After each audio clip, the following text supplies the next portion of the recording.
बोलो श्री कृष्ण कन्हैया लाल की जय। दिव्यो अमूर्ष पुरुषः सर्वायाभ्यांतरो हजः अमानो अप्राणो शुभ्रो अक्षरात् परतः परः।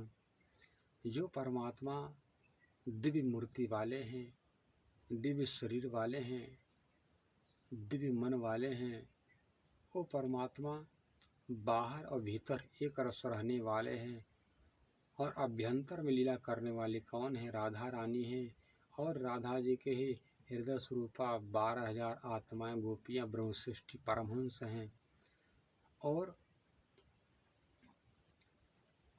बाह्यांतर में कौन है? अक्षर ब्रह्म, जो परमात्मा के सत्य का स्वरूप, सत्ता का रूप हैं।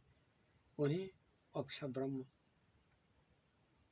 के ही द्वारा परमात्मा अक्षरातीत अपने सृष्टि का निर्माण, संचालन और संहार करवाते रहते हैं।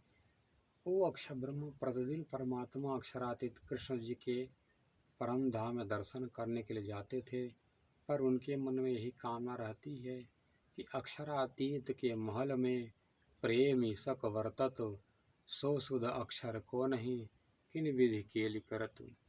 जो मेरे लीला बिहारी, मेरे प्रीतम श्याम सुंदर जो अक्षरातीत पर ब्रह्म हैं, वो अपने धाम में अपनी आत्माओं के साथ कौन सा खेल खेलते हैं, उस लीला को मैं देखना चाहता हूँ।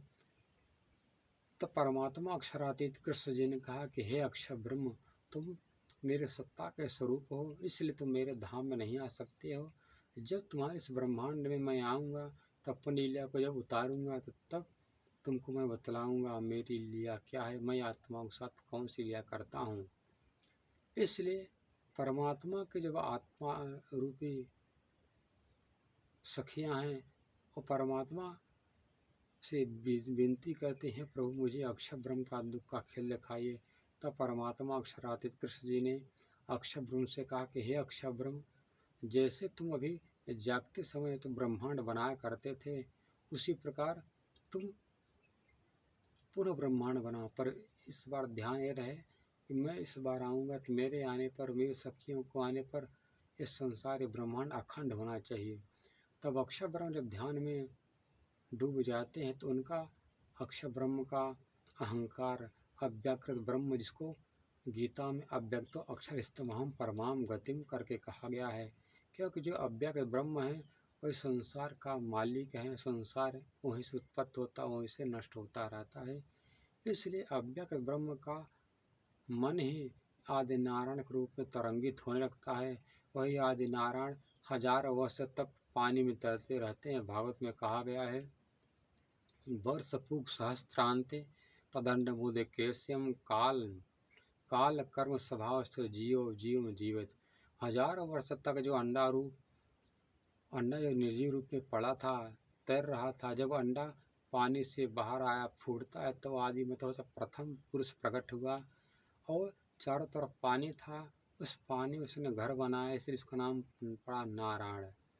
और संसार के प्रथम पुरुष होने के कारण इनको आदि पुरुष हिरण्यगर्भ अंडकटा आदि नारायण महाविष्णु भी कहा जाता है, उनको क्षर पुरुष भी कहा जाता है। क्या सोचते हैं कि संसार का मैं ही करता धरता हूँ, मेरे अलावा कोई नहीं है। तब उनके मन में अहंकार का भाव आता है। तब अक्षर ब्रह्म कहते हैं, तुम वही पैदा हुए, तुमको अहंकार आ गया, तुम यहाँ से दूर हो जाओ। तब आदि नारायण के जो अहंकार है, जो पाताल में क्षीरसाई नारायण के रूप में जाकर वहाँ पर निवास करते हैं, उन्हीं नारायण के नाभि कमल से ब्रह्मा जी की उत्पत्ति होती है। ब्रह्मा जी के भ्रकुटी से भगवान शिव शंकर की उत्पत्ति होती है। और शंकर जी उत्पत्ति होते ही लगते हैं रोने, इसलिए उनका नाम पड़ा रुद्र। अब शरीर का रंग था नीला, इसलिए उनका नाम पड़ा नीले लोहित। इस कारण से भगवान नारायण क्या कहते हैं, एको हम बहुश्यम, एक हूँ मैं बहुत हो जाऊँ। तब उनसे ही ब्रह्मा विष्णु महेश पाताल में आदि नारायण के रूप में बनकर बैठे हैं। और हाँ, संसार में ऊपर क्षर पुरुष महाविष्णु के रूप में बैठे हैं। इसलिए विष्णु अलग हैं, नारायण अलग है, आदि नारायण महाविष्णु अलग हैं। और अक्षर ब्रह्म की ऐसी ताकत है, ऐसे शक्तिशाली हैं। कहा गया है कि महाविष्णु सहस्त्राणी महाशंभु शतानि च नित्य भ्रमण मेवास अक्षर सर्व कारण परम। अक्षर ब्रह्म के संकल्प मात्र से असंख्य असंख्य महाविष्णु सहित महाशंभु महाप्रलय में नाश हो जाते नष्ट हो जाते हैं और पुनः सृष्टि की निर्माण होकर पुनः पैदा होना नष्ट होना एक क्रिया चलता रहता है।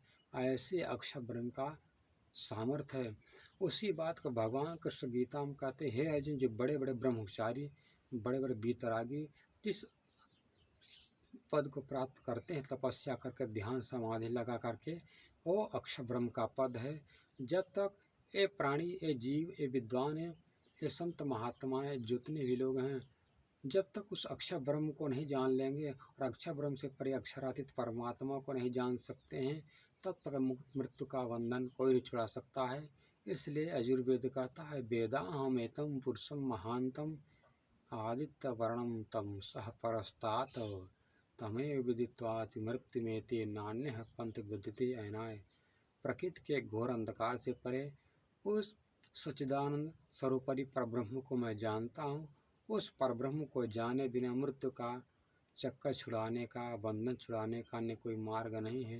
बोलो श्री कृष्ण कन्हैया लाल की जय। इस कारण से सभी शास्त्र पुराण जब यही कहते हैं उस परमात्मा के शरण में जाने के लिए, तो हम सबका ही कर्तव्य होता है सभी शास्त्र पुराण की बात माने और उस परमात्मा की भक्ति करें जो सबका मालिक। इसको शास्त्र में एको ब्रह्म द्वितीयो नास्त कहा गया। जब ब्रह्म एक है तो इतने संसार में ब्रह्म कहाँ से आए? ये बातें आप सब लोग ज़रूर कमेंट में लिख कर के बताइएगा। बोलो श्री कृष्ण कन्हैया लाल की जय।